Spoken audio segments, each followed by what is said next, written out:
This Week in Virology, the podcast about viruses, the kind that make you sick.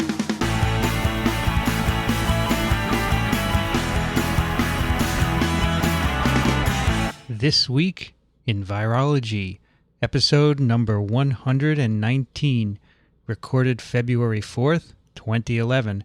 Hi everyone, I'm Vincent Racaniello, and this is TWiV, the podcast where we talk all about viruses. Today I've given Rich and Alan and Dixon the week off, and I'm bringing you a conversation I had a few weeks ago with David Tuller. David is currently a lecturer in journalism at the University of California, Berkeley.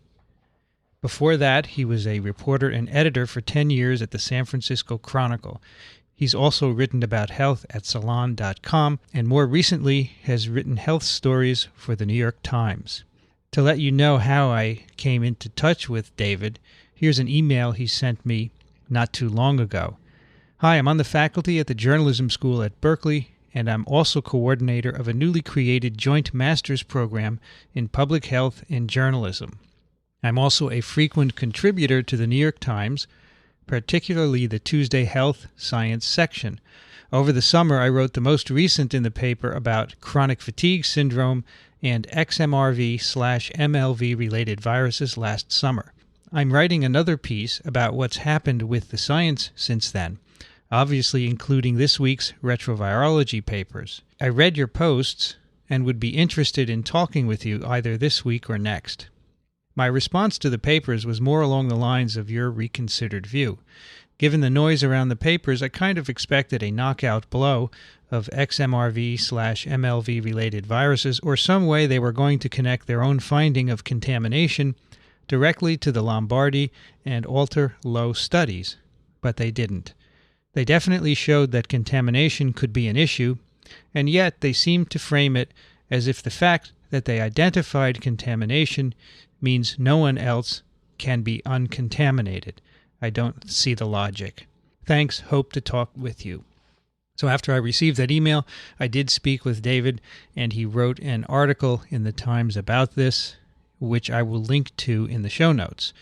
Shortly afterwards, he told me he'd be in New York for a week, so I asked him to come by to the TWiV studio and talk with me about science and journalism. So what follows is our conversation on that day, which was January 13th, 2011. I'll be back on the other side of my talk with David with some closing comments. I'm speaking with Dave Tuller today. He's originally from New York, currently living in San Francisco, and you're a professor of journalism at Berkeley. I'm a lecturer in journalism at Berkeley. We have to keep our titles straight. And does that pay the bills? I'm full-time. Yeah, so it's actually more than I was making when I was working at the San Francisco Chronicle. So before you went to Berkeley, you were at the San Francisco Chronicle. Well, 12 years ago. I quit the Chronicle in 98. I was there for 10 years. I moved there to take that job from New York. And I had covered health a lot. In 2005, I guess, or 2004, I went to Berkeley and got a master's in public health. Not knowing exactly what I would do afterwards, but figuring I'd somehow figure something out. And that was because you had been writing about health-related issues? Yeah, because I've been writing about health-related issues for about 15 years. And as happens at newspapers, when you start writing about health, they say, oh, cover health. That's all they tell you. They don't say, this is what the health beat is, this is what you should do, this is how you understand health. They just say, cover health. And then you sort of figure it out on your own. Is there any reason why they asked you to cover health? Had you had training in that area? Well, I hadn't had really training, but I covered health. I started covering health because I started doing a lot of work on HIV and AIDS. I'm gay, so in San Francisco, and I was one of the few gay reporters at the paper, and so I started covering gay issues and then gay health issues, and then that sort of morphed into covering health issues in general, and then I. For a while, I was the editor of the health and science, the sort of science and environmental and health reporters at the paper. And then I quit. And then anyway, later on, I thought, okay, I was approaching my late 40s, and I thought, okay, what am I going to do for my next, thing? So I got a master's in public health. I subsequently also was writing for the Times for the health section. So I was still sort of keeping my hand in reporting.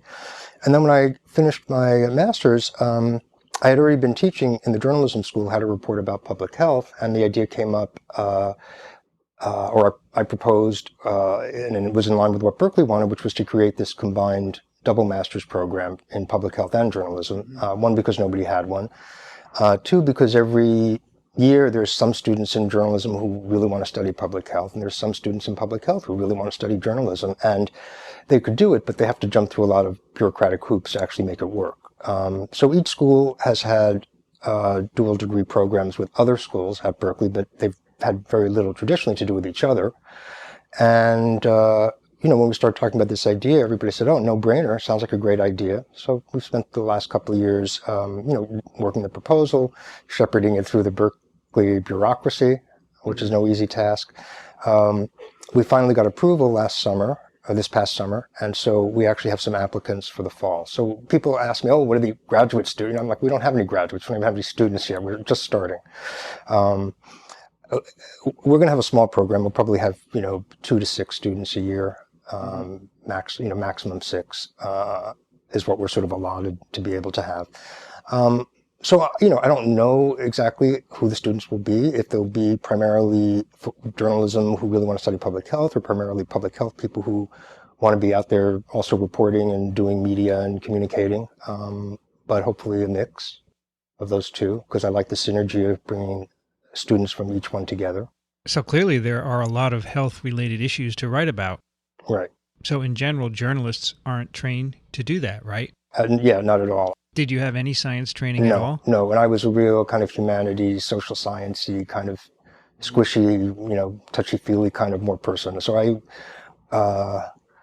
my father was a doctor, and we had a problematic relationship, and that probably, I think, turned me off to the idea of being a doctor and medicine and science and all that kind of stuff. I at one point wanted to be a tennis pro, and my dad was like, he wasn't happy with, my mom didn't care, but he wasn't happy with that idea. And in fact, it wasn't until after he passed away that I'd been covering health, but I didn't really make any effort to go to public health school or anything study until after he was already gone. But once I went back to school, immediately my reporting improved. Because, when you start reporting about health, you don't understand the difference between an observational study and an experimental study, or, how much can you tell from a case control study, or, it's very difficult because it's just a completely other, language. And, I can't remember, whether I mixed up virus and bacteria, but I'm sure I did at some point that nobody noticed, or, something like that. I'm sure I made those, and I tell my students, you can do that once. You can make that mistake once, but if you make it twice, forget it. I just saw last week there was a press release from an Australian newspaper. They've released modified mosquitoes in Australia to try and control dengue. Oh, okay. Are they having a dengue resurgence? In the one city, Cairns, they had 1,000 cases last year. So it's not huge, but I would think after the flooding, they're going to have a lot more. They might have more. They've actually modified the mosquitoes to contain a bacterium called Wolbachia, which is a symbiont. It's good for the mosquito, so it might remain in the mosquito population. So one press release I had seen called Wolbachia first a virus and then a bacterium. Whoops. Right now, there are many journalists writing about science, right, and few of them have science training. Right. So your idea of having a dual master's program in journalism and public health is to try and make journalists who can understand the science better. Well, that's half of it. The other half, and that's what the public health school was excited about initially, was like, oh, we're going to have journalists who understand our issues. And it's taken me the last 2 or 3 years for them to really get to the point where they realize, oh, we actually need to be communicating better as public health people as well. We need to understand the media. We need to know how it works. We need to be, we want to be doing our own blogging or our own writing or, our own kind of communicating. There's a lot of, practitioner communicators now, some high profile ones, as and then others, just more, the Jerome Groupmans and Atul Gawandes right, and so on. But then there's a lot of other people who are just, like you, blogging or, right, doing other kinds of ways in which they're trying to communicate, not just with their colleagues, with a larger audience. And so I think it's taken a couple of years for the School of Public Health to realize that they haven't been traditionally really good on communication strategies as part of the public health education.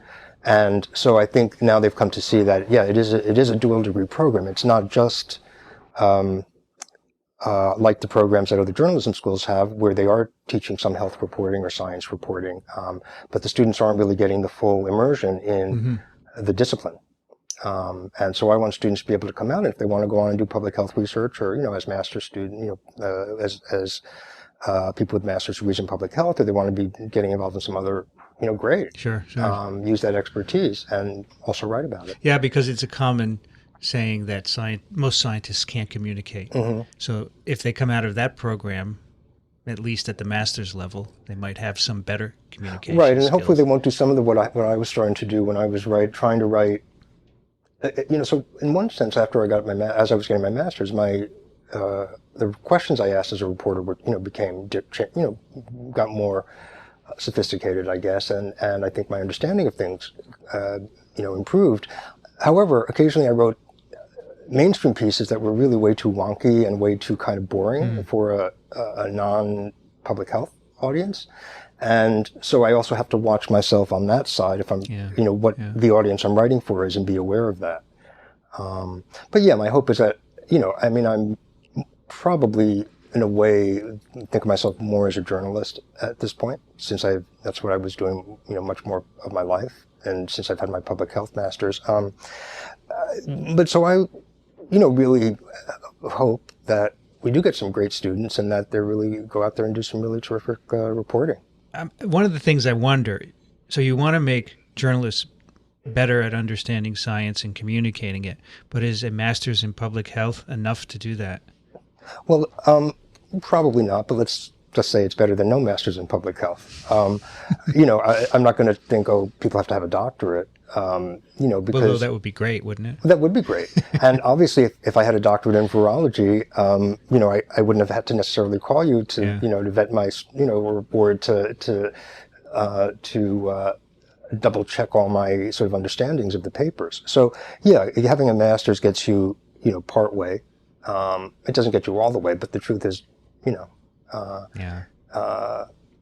nothing's going to get you all the way except if you're totally immersed in that world. And if you're totally immersed in that world, then you're not going to be a journalist. Well, even if you had a PhD in virology, when a story on a bacterium or a parasite came along, or some other medical story, you wouldn't necessarily be an expert. Or something completely out of infectious diseases. So you can't possibly be an expert in everything. Right. But you can understand the basic underpinnings, as you said before, the difference between association and causation. Even basically the difference between prevalence and incidence, the difference between efficacy and effectiveness in studies, the difference between, I should just explain maybe, if you're, sure.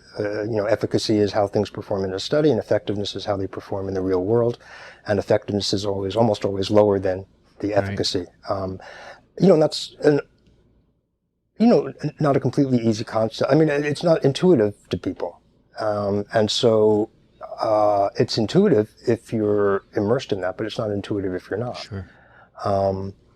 And, the students come in, they don't really know the difference between a virus and a bacteria.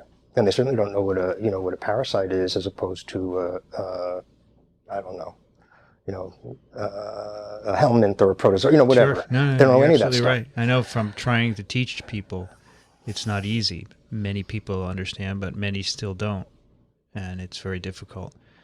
But another thing I'll say, so for example, reading studies, I can't fully understand them because I'm not a statistician. So I have no idea if this statistical test, I don't know if this is the right statistical test for that particular thing they're looking for.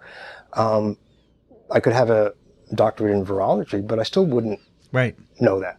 So you would have to find someone who could tell you. Yeah. That's the key in journalism, is to find an expert. But I'm told that there's no time these days to do that. That's a real problem. It's okay. So there's several things happening in the media. Obviously, newspapers have shrunk, and they've lost a lot of experienced reporters, and a lot of science. In health, science is often, it's not as important as politics in the eyes of newspaper editors, necessarily. Or entertainment, even. Or entertainment, or Sarah Palin's video yesterday, or whatever.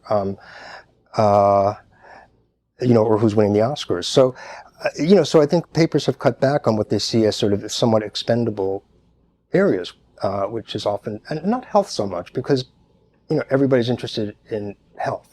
Sure. Everybody's incredibly interested in health.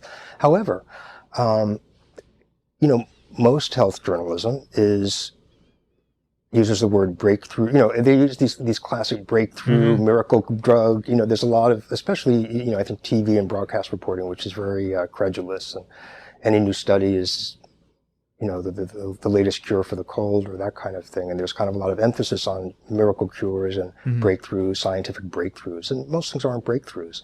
And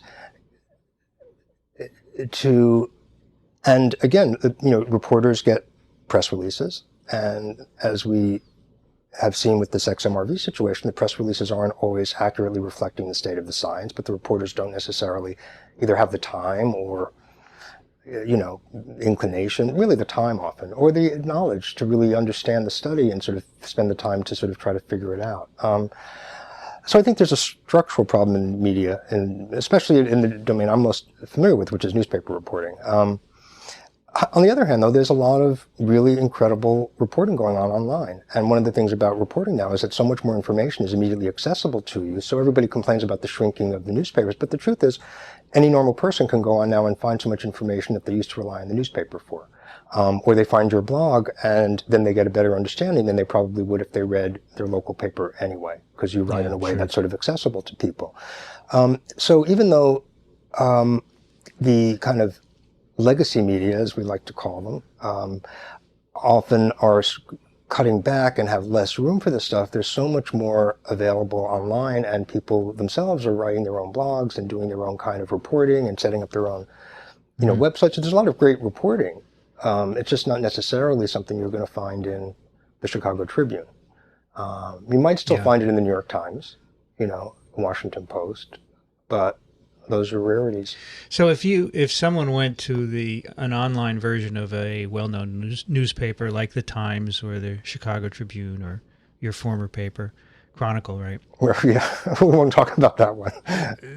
They can have some faith that it's a reasonable representation of truth, if you will. But if any blog that they find online, they just don't know. No, but then they need to, right. I mean, and one of the things hopefully is that you know, I think it's true, you just don't know. But it's sort of like going to the dentist. If the dentist says you need 6 root canals, you also don't know. You know, at some point you just have to rely on their credentials as someone who knows their field, or someone who, you know, is, you know, experienced in a domain, and, you know, have some faith that and use your judgment. So when you look at blogs, how do you determine if they're credible or not? Do you have some kind of series of steps that you go through? You know, I look at the tone. First, I look if it's well written. Okay, so if it's not well written, then I already have a problem kind of slogging through it, because, you know, to me, if they can't think through their thoughts clearly, then I'm not sure, you know, the rest of it. But again, I mean, I look at your blog. Okay, so you're a professor of microbiology at Columbia. Okay, well, that could be a fluke. You could be a bird brain, you know, and somehow. But, you know, I put some credit in Columbia's ability to pick intelligent people, and you know, what I read on your blog around XMRV, you know, seemed to conform to my impression of the papers. So maybe was just confirming my own, you know, biases in a way, or I was confirming my own good instincts by talking to you or calling you. And you know, and so I mean, I think, you know, I think on your blog in this incident where you sort of apologized, which, you know, did have a big, I think, impact. If you look at the blogosphere of, you know, chronic fatigue syndrome blogs, people were commenting on that, and so you know, that seemed like an interesting thing to do, and so it seemed like an interesting thing to report about, and an interesting demonstration of what was going on in this debate and the confusion around these studies and why it's so hard for people to understand them. Well, I just think it's important for people to know, at least in science, which is what I do, that there are ways to figure out which blogs are straightforward or reasonable or true or whatever. I try not to opinionate. I try to explain the science. There are many, many science blogs where the writers opinionate. And I'm not sure that's what I want to do. I want to teach people the fundamentals so that they can go and eventually understand it on their own. Well, what do you look for in a blog? I like to know who's writing it, if they have some credentials in the area that they're writing. And I'm just talking about science. I mean, I don't read many non-science blogs, right, because that's a whole different ball of wax right there. If I know who they are, that's great, or if they're from a credible place. If they have a research background, that's really good as well. I think you're right. If it's written well, that really helps because it means that they've taken time to craft each piece, and that's important. And And with if they teach me something.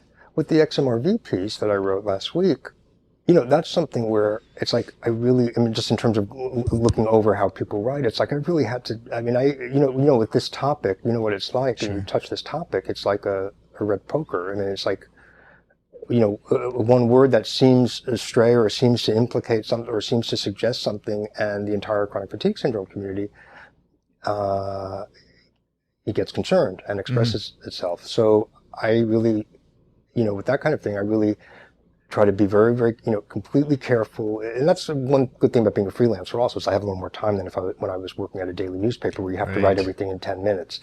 So this, I mean, I really tried to make sure that that was really right down the middle, and that there wasn't anything that was kind of a trigger for unwarranted, anxiety or unwarranted, response. So we're talking about your latest The latest piece one, in the New York last Times week, on XMR, basically talking about these 4 papers in retrovirology. And chronic fatigue what they syndrome. mean or what they don't mean. Well, that was well received, as you know, as I pointed out to you. Yes, I was the hero for the day in the chronic fatigue syndrome community. But next week I could write something and they could hate me. So do you think this is, I'm not sure, maybe since you've covered AIDS and HIV before, you could answer this.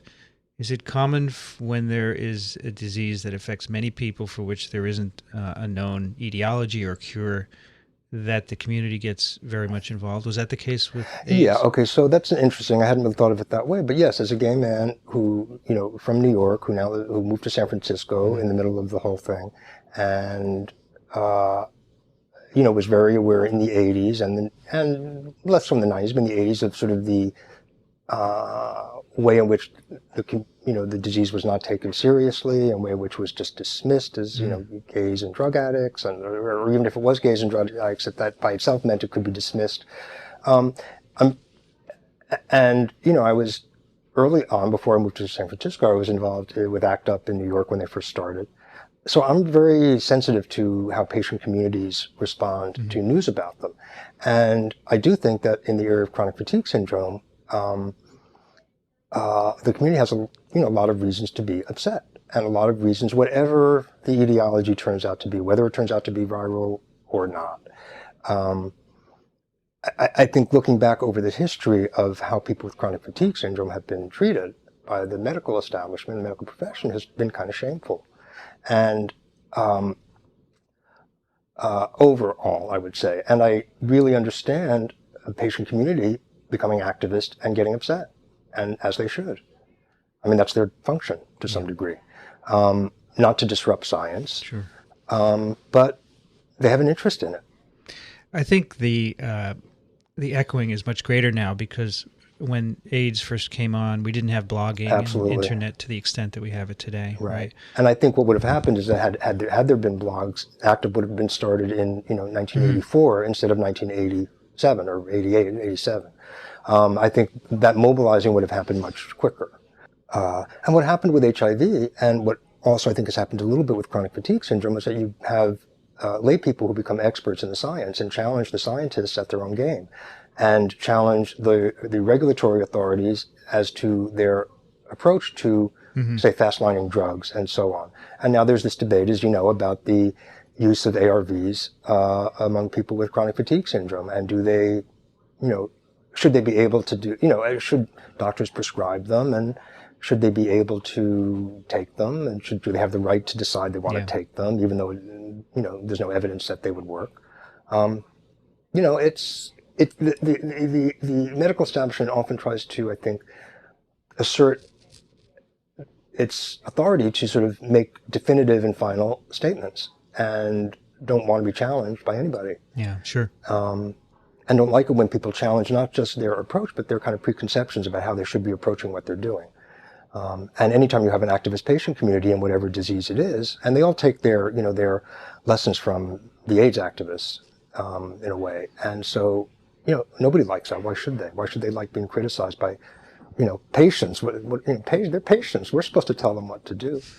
So you think the public commenting has an effect on public health policy and research? I think the pressure has an effect on public health policy. Probably not always for the best. I mean, I think we have the problem is, human beings, I think, don't like ambiguity. And the problem is with most of this stuff is there's a lot of ambiguity. Sure. And there's no definitive answers. And so... Well, I got it wrong initially, too. Well, you did, too, but partly, okay. But I think that paper is you have to read it very carefully, and I think a lot of scientists did not. Mm-hmm.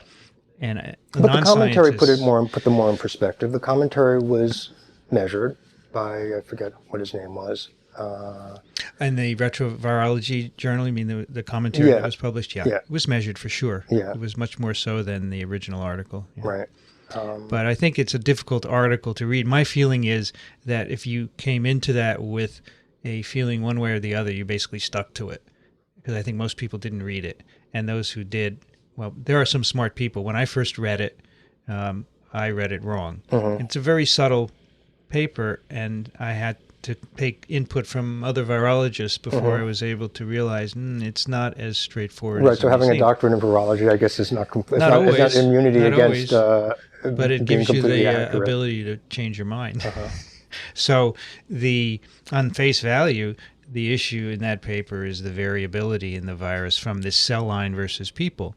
And if you take that as a given, that's pretty compelling, that there's much less variation in people. That doesn't make any sense. But in fact, that may not be the case. Experimentally, it may not be correct that there's less variation. Right.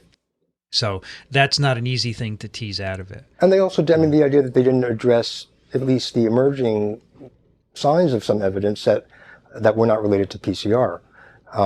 They didn't address those at all. Which they didn't set out to do. That's fine. Sure. It's not a criticism of the papers that they didn't address that. Right. But the statements afterwards did not address that they didn't address that. Well, this is one of the issues with science. Scientists work pretty much independently. And here, maybe not everyone knows this, but science goes forward because it's initiated pretty much by initial independent investigators. I have an idea, I write a grant, I get support for it, and I do it. No one tells you should work on this. Well, there are some cases where the NIH, for example, has some money to work on certain things, and they could certainly do that with XMRV. But for the most part, it's driven by scientists. So, and then you have a result and you make your conclusions, and that's what Greg Towers did. He felt he was right, but none of us are always right.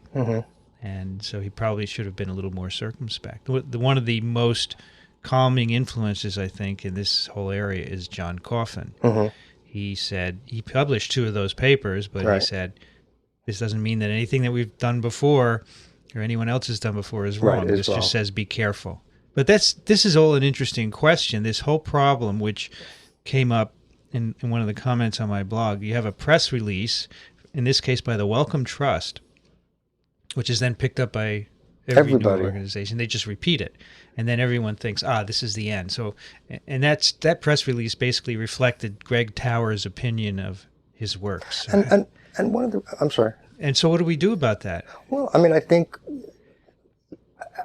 you write articles and saying, no, this is wrong. He's wrong. When you start talking to people with chronic fatigue syndrome and you find out that they're college professors, Laura Hillenbrand, who wrote 2 best-selling books, The Seabiscuit, and what's the most recent one, about someone in World War II. And, these are not malingerers. These are not people who want to get out of work, straight A students. I mean, they're not, when you talk to people and you talk to them about their experiences and how doctors have talked to them.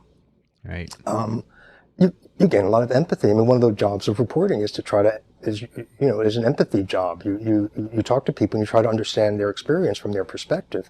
And when you see, and when you know the history that for 25 years now, there's been suspicions of there being a viral etiology and these people really do have elevated antibody titers to Epstein-Barr. I don't know what all that exactly means. There clearly seems to be some immune dysfunction problem going on in people's bodies. Now, what's causing it? It seems to me hard to believe that that's all psychogenic. Why are they spending so little on a disease that they themselves claim affects 2.5% of the population? It makes no sense. Well, it should go up at least for XMRV, Hopefully. right? Because this is it's actually a virus that's been around for a while, but now awareness of virologists is raised. And my colleague here, Steve Goff, for example, is working on it. And what's he looking for? What's he working on, or what's he looking for? So originally he collaborated with Ela Singh, who used to be here. Right, and she's at Utah. She's now at Utah. And they initially made antibodies against the virus, which she is now using to screen her patient samples. Steve Goff is interested in how this virus replicates in cultured cells. It happens to be one of the few marine viruses that grows really well, and it grows particularly well in human cells of prostate origin, which begs the question of whether that's relevant to prostate cancer. But could that possibly, could it be contamination? I mean, if it actually grows in human cells, there's obviously human transmission. I mean, transmission between those cells going on, or is it? It could be, but it's clearly a murine virus. It looks very much like viruses that infect mice. So the question is it really an endogenous murine leukemia virus that's sort of somehow gotten into these cell lines and manages to replicate in these cell lines, but isn't actually causing disease in humans? That's the question. It can certainly infect human cells. So the origin of the virus in human cells is probably when human tumors were implanted into mice years ago in order to propagate them. The tumors became infected with the XMRV, which is in mice, and then the tumors are removed from mice, cell cultures are made, and now you have XMRV infected cell cultures. So this 22RV1 cell line, which Greg Towers used, that's the origin of it, came from a tumor that went through a mouse, and that's probably where it got XMRV. How it got into people is the question. And there's a very nice review article out now which suggests that... Or if it got into people is the question, because Greg Towers, I understand, it doesn't think it's in people. He only thinks it's in the cell lines. Greg Towers just thinks it's in the cell lines, exactly. But there is evidence that it's in people that has to be dealt with. There's the original Lombardi et al. Study, which found not only PCR evidence, but also antibodies in people. And it needs to be expanded by others. And as you know, we have about 75 papers now with mixed results. So what has to happen and what will happen is that we will reach a consensus. And what's the time frame you think for that kind of work? I mean, I thought it would be sorted out last year. So I saw Lipton was saying at least a year till his... Yeah, his study, which is to see...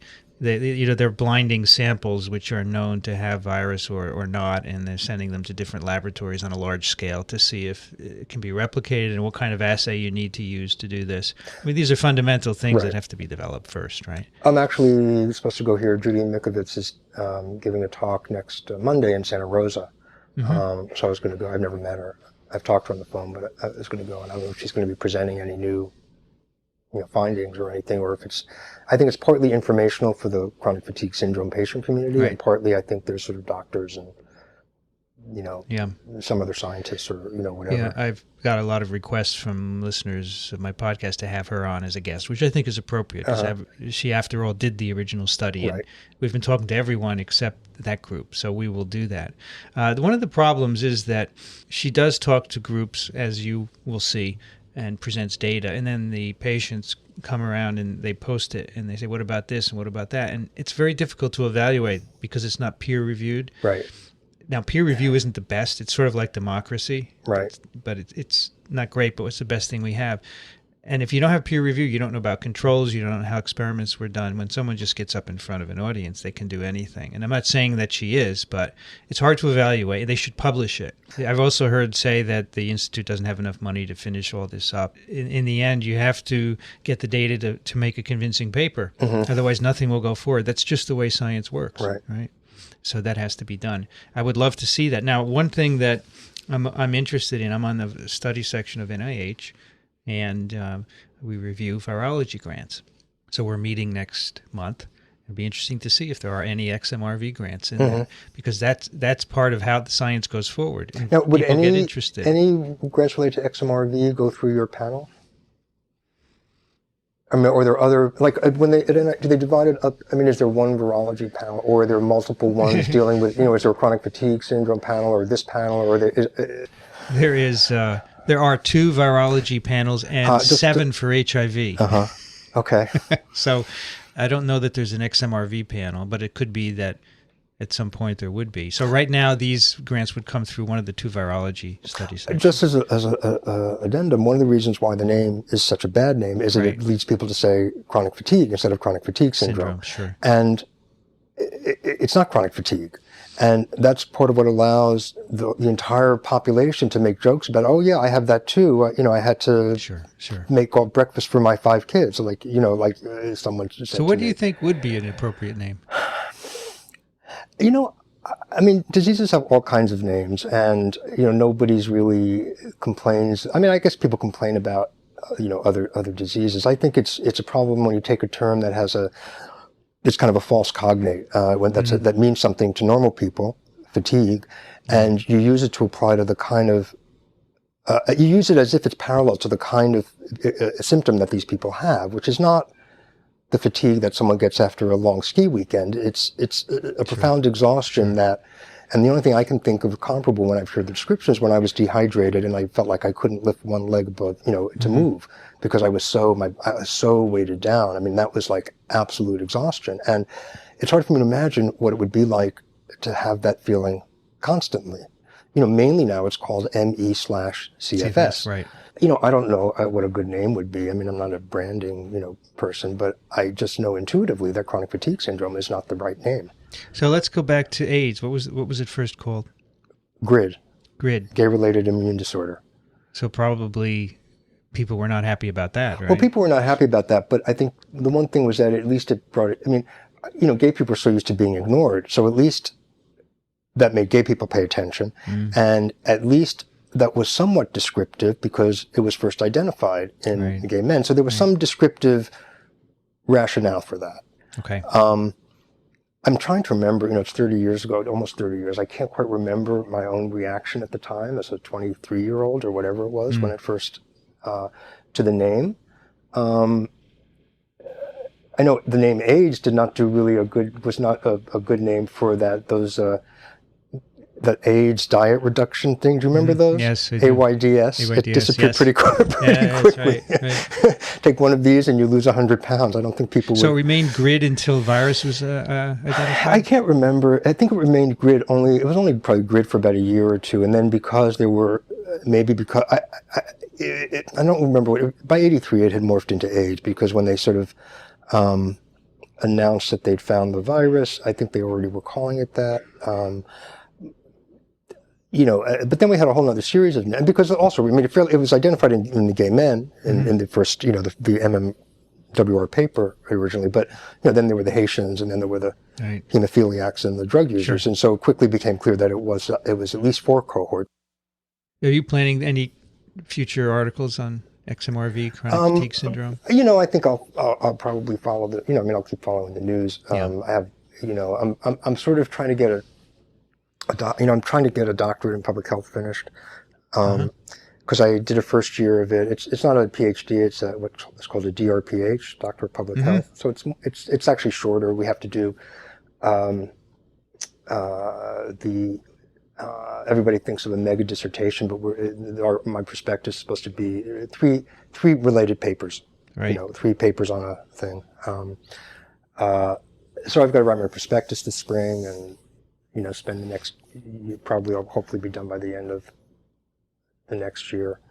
So I don't have a huge amount. I mean, I keep my hand in reporting, but I don't have a huge amount of, plus I'm teaching, plus we have our new program starting. So I don't have a lot of discretionary time. So when you write, is it mainly for the New York Times? Yeah, mainly these days it is. I mean, I do some work, some magazine work, but mostly just because it's easy. It's high, it's the it's my hometown newspaper actually, so that's part of it too. Sure, of course. I'd like to. I mean, I wrote a book a number of years ago. I'd like to do another book, but I just haven't gotten it together. So your program is going to train, 6 people a year once it gets going. Yeah. But that's not enough to serve all the organizations in the world that need people who understand science. So what do we do? What else do I do? I'm one person. I can do my little bit in the world, and other people have to figure out the other things. I think there's a basic disconnect, which is that science is complicated and people's attention spans are short. And, I think one of the tricks in doing science or health reporting is trying to figure out how much of the detail is necessary to understand the essence of the story, and how much is just excess. And, I'm hoping that other schools, I'm hoping that, Columbia, I'm hoping that we have a good program and that other schools kind of replicate it. When you told me that, I started to look at our program here at Columbia, our journalism program, and I didn't see anything. And I thought of contacting someone and volunteering my help to start such a program. Oh, that would be great. I just went yesterday to the journalism school just to tell, they have in addition to the 1-year Masters of Science in Journalism, they have a Masters of Arts program, which is for experienced journalists or as a second year. Right. Berkeley is a 2-year journalism program. Columbia is 1 year. So they have this Masters of Arts now, and you can specialize in science and health reporting, science, science, environment. A lot of them link, science, environmental, and health are all sort of in the mishmash together. So you can go to Columbia if you're a journalist or an experienced journalist, or if you've just finished your basic journalism masters, and get a, health reporting track. And that's really good. NYU has one as well. I think BU has one. A number of schools, journalism schools, have a health track, which I think is great. I think that's an important step. But I'm also in the business, I'm also in public health. I'd like public health people to learn how to communicate better and to be more people blogging like you, and so more people can have direct access to the voice of the scientists. I think that's also important. So I think any ways that people in the sciences can figure out how to work with journalists and make their work more understandable, would be great. So if that's more joint programs, I think that would be, that's part of the reason I'm sort of trying to meet people and just say, hey, this is what we're doing. I don't feel like, there's only room for one such program. Yeah, I think that we have a good School of Public Health here. It would be a perfect melding. But I think also you might include some other courses. So I teach a virology course down at Morningside, and this would be good for journalists to take. You could have them, in addition to learning public health, take a few focused courses that would teach them principles of infection. Right. Virology is a good one because all the principles are there, and they really apply to bacteria and parasites as well. Well, in public health schools mostly, I think all of them probably, people actually apply for a particular division. So like in journalism, you just apply to the journalism school. Right. In public health, you apply to epidemiology, infectious diseases, environmental health sciences. So like at Berkeley, we have 8 or 9 departments, and so 4 of them are participating in this introductory phase of our program. So infectious disease, epidemiology, health and social behavior, which is like community health education, and environmental health sciences. So the students who come to our program, like if they're in infectious diseases, they'll be taking infectious diseases, they'll be taking infectious disease lab, and they'll be taking their journalism, as well as their basic core public health requirements. So I think that's great. I think the more programs that do that, the better off we'll be in the next 10 years. Because, there is a problem in science reporting. You would agree, right? I would agree. The echoing of a press release that is overstating is an example. Well, it's one of the cardinal lessons. We had a big blow up in San Francisco a couple of years ago with those it was MRSA. It was MRSA. So it's bacterial. It was high. Where they had found high rates of MRSA among gay men. In the gay. In the gay zip code, or the Castro zip code, and there were sort of various ways in which they were sort of positioning MRSA as something that was in the community was popping up more reliably among the gay male population than in the general population. And so there was another situation where all around the world it was reported as new gay plague, gay, and the tone of it was, gay men are poised to infect the general population with this, this is going to spread from gay men to the general population.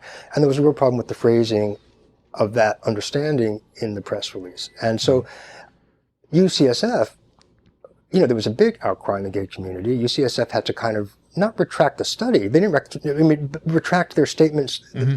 Again, right. It was talking about the study that was the problem. It wasn't the study itself. And, it's partly a problem. I mean, it's partly a problem because human beings miscommunicate. It's not like people are being venal or evil. It's just partly they're miscommunicating. They don't really understand the implications of their words. And, I think it's always gonna happen. Well, I did. I knew that. Well, what was it like for you to have to apologize? Well, I read the papers. So did you feel bad? Or did you feel like, oh no? Or did you feel like, well, I'll just correct it? I felt badly, sure, because I know a lot of people listen to what I write. Mm-hmm. And because I communicate with the public about viruses. That's what I want to do. And it was wrong. So I felt bad. It's like in my class, if I tell them something wrong and I've done it, the next lecture I fix it. Mm-hmm. And if I have all my lectures online, and you can see several examples where I'll start off a lecture. Before we go on, I want to correct an error I made last time. Mm-hmm. Well, my story before this one that ran in the summer was when the Alter Low study was published. Yes. And so, we went over, everybody, I read this, anyway, the first sentence, I wrote MRV-related viruses. I wrote XMRV and MRV-related viruses. Mm-hmm. And immediately, well, it's not MLV-related viruses. It's not MRV-related viruses. It's MLV-related viruses. But I, and I mentioned MRV-related, it's like 5 or 6 times in the piece, and I didn't see it. I mean, I knew it was MLV-related. Mm-hmm. So, of course, we had to run a correction. Yeah. And it's not a substantive correction. It's obviously, anybody could make that transposition of letters, but it's still mortifying. Sure. As someone putting information out there. You can see that some people would question your credibility. Right. And not unreasonably.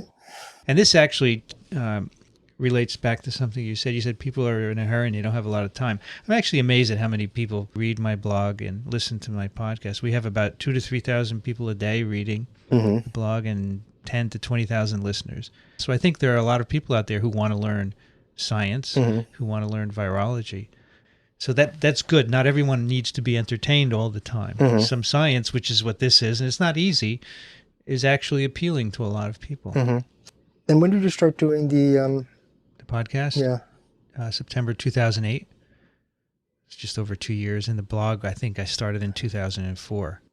And so the podcast, you just do these and then you post them whenever? I have a schedule. We do one every week. Uh-huh. And do you edit them down to a certain length? I don't, no.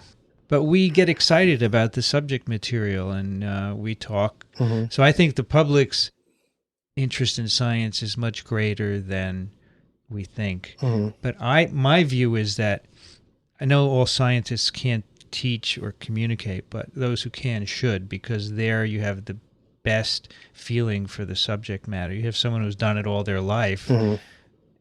They're going to teach it in a very different way from a writer. Right, totally. You probably know that the CDC did publish one small study last year on chronic fatigue syndrome and XMRV, and it was negative. Right. But it was very dismissive, and it was a very small study.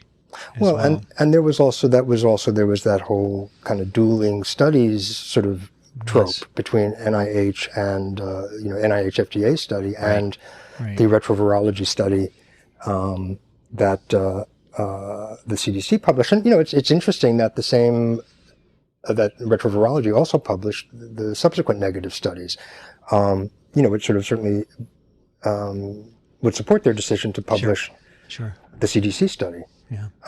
If you look just at which studies, where the studies were published, and you want to stack science and proceedings of the National Academy of Sciences against retrovirology, I would pick science and proceedings of the National Academy of Sciences just based on high profile and whatever. Well, journals make mistakes too. Well, that's true too. So but all I'm saying is that the effort, and if there's an effort to portray this as a fringe findings or sort of somehow, I think there was an effort with or there was a tenor of the subsequent, after the science paper, after the subsequent findings, were all sort of negative. And then there was a lot of talk like this was just an outlier or, the science paper, the Mikovits Yes. Lombardi paper was just an outlier and freakish or something, and really off the wall. And, that's hard to do anymore, given that there's other high-profile people, I think, involved. Well, eventually it'll sort out. Science does. It finds the correct level, and it doesn't. The journal is not so important. It's the collective literature on a topic. In this case, does XMRV cause prostate cancer or chronic fatigue syndrome? Eventually, we'll get an answer. We're not there yet, either way, but I'm confident that the science will work. I hope so. I've seen it. I've seen it for 30 years, and questions get resolved eventually, because it's more than any one investigator. Science is science itself. Right. So I'm confident. I don't know how long it will take. It may take more than just a year. Well, the initial reports were like they would sort of work this out within a few months, but it doesn't sound like that's necessarily. Yeah, I think they need to work out the assays in the next year, right, and then go forward and go. So you would like at some point to do some large scale case control studies, right, where you go into populations with and without disease, and you say, is the virus present? But before you do that, you really need a reliable assay that is not prone to contamination of any sort. It doesn't make sense to go forward unless you have that. So that's what we're trying to do in the next year, I think. I mean, there were early indications or some indications of retroviral activity, in the early, late 80s and early 90s. And, that effort to sort of show a retroviral connection, sort of dissipated at some point. Yes. And I don't quite know, again, the back history of that. Yeah, nothing was ever proven, but it may be, it just wasn't the right time. Now we have much better technology to do all of this. This is the time when we can sort out etiology better than we ever have before. So if it's there, we'll find it. There's no doubt about it. And, it may very well be that, again, probably there's multiple etiologies, and if there is a viral connection, and, I'm not a virologist, I don't know. If there is a viral connection, it's possible that would be applied to, 48%, Sure. and some people may have primary depression who have been self-identified as having chronic fatigue syndrome. I don't know. There's probably some percentage that do have that sort of, complex of whatever. And maybe there's other viruses. I mean, who knows? I don't know. I mean, I don't think that this is going to, if they find this, that it would be the answer for everybody who now has been identified as having chronic fatigue syndrome, but maybe, for some. Right. Or for a large chunk. No, it didn't. It needn't be one cause. Right. I think we have to keep that in mind. And the virus may cause multiple diseases, which could happen as well. That could be too. I mean, if it's implicated in prostate cancer and chronic fatigue syndrome, and who knows if there's others? I don't know. I mean, where's the current thinking of MS and a virus or retrovirus? Is that? No, the MS went through its viral phase, and none of the findings were substantiated. So at the moment, there isn't any viral etiology, as far as I see in the literature. But is there sort of a suspicion still that it could be, or is it sort of now that idea out of the picture? I don't think it's ever out of the picture, because as we've seen with XMRV, you can always have surprises. But I don't see any activity in virology at the moment, but doesn't mean that it won't come back one day. So let me end with back to the original thread, journalism and science. So it's like oil and water in some ways, because journalists aren't scientists, yet science is important for people to understand. And when we get press releases like we did from the Wellcome Trust, which overstate a conclusion, that's what most people read in their evening. What can we do about that? Yeah, well, I mean, I think there has to be education all along the way. So I think researchers need to be humble, and they need to, I think researchers should be, I'm not instructed, but there should be some, assurance that a press release conforms to the study. And, that's imperative. And the people writing the press release should actually understand the study and have read it. And I think that's something that needs to happen on the academic science side, not on the journalism side. Yeah. I think on the journalism side, I think it would help if there were more people like you, if there were more people who were interested in communicating with a general public, who were out there doing that and have some skills in terms of doing that. Obviously, it will help if there's, more journalists who understand, public health. But it's not. There's no end. There's no end to the process. It's just an improvement. It's a continual, hopefully, improvement. And I think part of it is that the media environment has to sort itself out. So we have to kind of. Nobody knows what the media business model is of the future at this point. And so without knowing that, it's hard to be in the journalism training, journalism teaching, because you don't know what you're teaching them for. I'm kind of lucky because I'm teaching them a content area and I don't have to teach them how to tweet, And from my perspective, if all they're doing is tweeting about health, if the health information is correct, I don't care if they do it in tweets. I don't care if they do it in blogs. I don't care if they do it in podcasts. I don't care where they do it. I just want the health information to be accurate. Right. So whatever medium they choose is fine with me, as a instructor or teacher, or whatever. You're right that our program is a very small thing. It's going to have a minimal impact. But maybe as an example or as a statement, what I partly like is one that we're doing it too.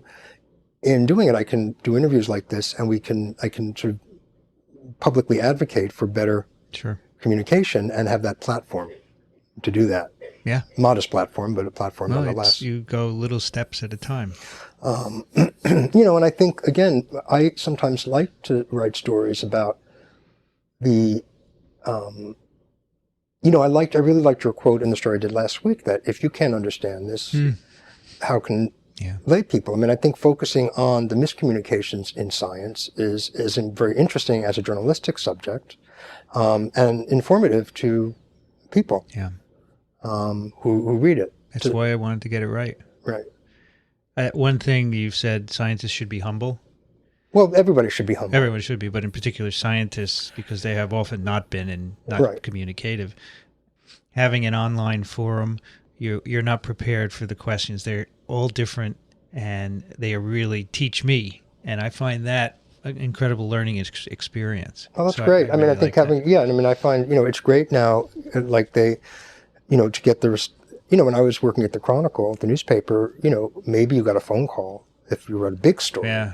But almost always, if you got a phone call, it was bad. Like they didn't like it or something.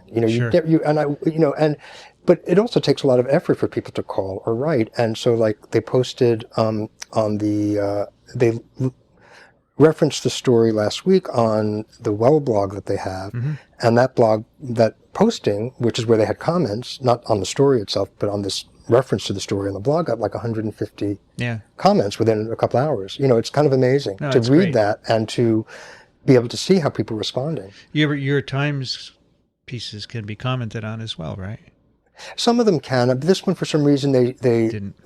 Since they mentioned it in the blog, that's where they had the comments. Maybe if they hadn't mentioned it in the blog, they would have just had the comments on the piece itself. I think that's good to have a dialogue whenever something's written. Yeah, no, I think it's interesting, and it's very interesting to read the things that people write. David, thank you for talking. No problem. Very interesting. Nice Thank to meet you. Nice to meet you. And stay in touch. Okay. I want to thank David again for taking the time to speak with me. I think we had a nice, wide-ranging conversation, which touched not only on how to report about science in the press, but also on specific issues with respect to chronic fatigue syndrome and AIDS. There are many ways you can listen to TWiV on iTunes or at the Zune Marketplace. You can also stream the episodes to your iPhone or Android device with the Microbe World app, which you can find at microbeworld.org. You can always go to twiv.tv, listen right there, or download the episodes, and where you can find our show notes. If you like TWiV, please tell others about it. Links and reviews in iTunes are particularly helpful. Please send us your questions and comments. We love getting them. Send them to TWiV at twiv.tv. I'm Vincent Racaniello, and you can find me at virology.ws. You've been listening to This Week in Virology. Thanks for joining us. We'll be back next week. Another TWiV is viral.